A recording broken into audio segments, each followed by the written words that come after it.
It is with delight that I join all of you today in this summit, where gains will be recognized and challenges will be assessed. Strategies have been identified that will move higher education forward. The National Higher Education Day Summit is the first of its kind to be held in our country, so we can collaborate with our higher educational institutions and other stakeholders to assess and to steer the direction of higher education in the Philippines. I do hope that this summit has given its participants a commanding and unobstructed view of our educational landscape. Whatever the outputs of the summit are, I hope they will cascade down to campuses and to classrooms as a force of good, as a force of innovation, and methods to move our educational standards forward and upward. No challenge demands greater attention than this. This is the highest priority. I have stated it before, but I will state it again, that as far as my view of government service is concerned, the most important service that government must provide to its people is a good education. No country can prosper without a good educational background. Even if we take it down to the individual level, individuals cannot prosper without a good education. And of course, together with all the stakeholders, both on the public side and the private side, once again, training, education holds the key. As of December 2023, 81 Philippine higher educational institutions have been included in various world university rankings, a significant increase from the 52 that were included in July 2023. However, we must acknowledge that in the recent Times Higher Education 2024 Asia University rankings, unfortunately, no Philippine university has reached top 100, with the country's top schools either dropping or maintaining their rankings. This just goes to show that much work is still to be done. We must pursue a comprehensive and all-encompassing strategy that will turn this trend around. The state of our education today shapes the future of the nation. The battle to win the future is waged in today's schools, where we should arm our young men and women with the right skills to not only survive, but to thrive in a rapidly changing world that does not wait for anyone. Giving the youth the right competencies and skills and training is the only way for them to prevail and to prosper in this highly competitive world.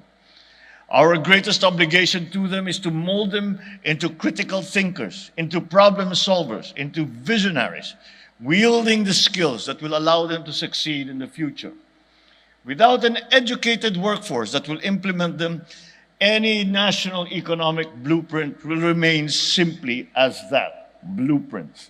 We will not have the means or the capacity or the labor force to be able to make those plans reality. Without skilled manpower who will run them, industries will grind to a halt.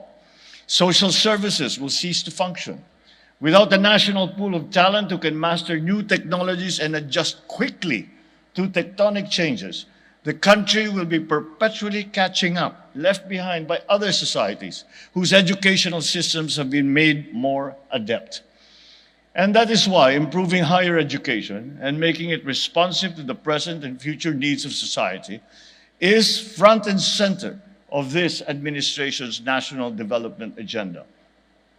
The success of many of our plans for the country depend heavily on the availability of a strong, resilient, and skilled human resource to drive the nation forward. Allow me to share you my fundamental beliefs on the matter. One, higher education is too important a mission to be left to government alone. As with all the important developments, all the important plans that we put together, we cannot say that it is only government's responsibility. But we should also allow private parties to participate and not shove private parties to the sidelines. Nor should it be that the cause of their diminution or their demise. When it comes to educating our youth, government and private schools are not competitors, but must be regarded as equal partners. And as such, government should ensure their viability, treat them as strategic assets whose existence is guaranteed by nurturing policies and support. Of all state expenditure, education delivers the best dividends.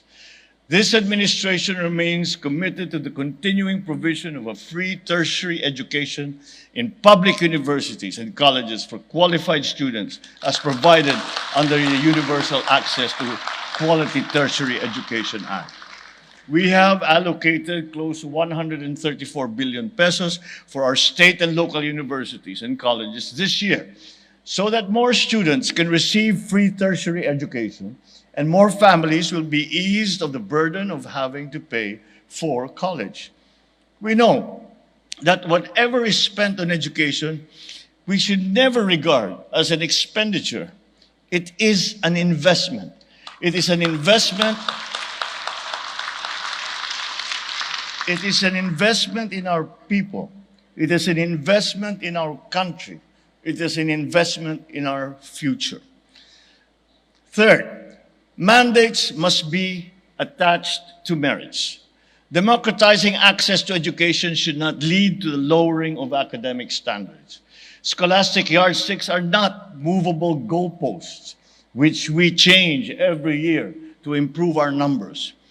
These must be regarded as firm benchmarks that are resistant to the pressures that seek to undercut the quality of that education. We must hold ourselves, our students, the entire system to a high standard. And it is the only way that we will succeed in this fast-moving, changing world.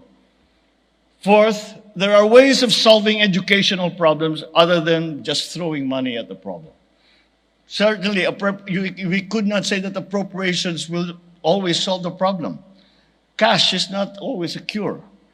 Even funding does not automatically guarantee that we will get our desired outcome. A solution, if intrinsically bad, does not become effective because it has become funded. I hope you take the above points into consideration. The last thing we need now is a set of new talking points that we rehash once again what we have learned a long time ago. Besides, what we have learned a long time ago is actually no longer relevant. We have seen the changes in the requirements of the new global post-pandemic economy. And for us to be able to participate successfully in that new global economy, we must have a skilled workforce. And that will depend upon their training and their education. I would rather that consensus forged in this summit be incorporated in the proposed budget for CHED and SUCs for 2025, because only then can ideas be translated into reality. So as we look further to the horizon in our higher educational sector, I hope this summit will yield answers and solutions to the challenges and opportunities that we now face in our higher educational sector.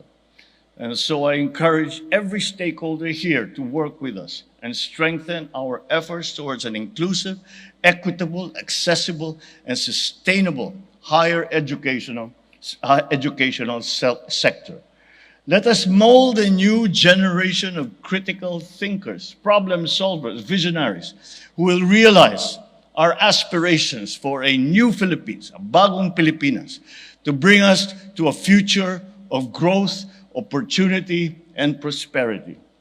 In my view, it is the only way that our country will succeed. It is the only way that we will be an active participant in not only the economy of the world, but in all as a citizen of the world community, that this country will succeed. So with this, I trust that the men and women of CHED, led by Chairperson Popoy de Vera, will lead us forward and continue their trustworthy and unwavering service for the benefits of our students and the entire country. I wish you all a fruitful and engaging summit, and I once again pledge the total and complete support of this administration for all that you endeavor to do for higher education to improve the quality that we are providing for our students and for our workforce. Thank you very much, and good afternoon. Thank you very much, Mr. President, for your encouraging message, and thank you for your support to the higher education sector.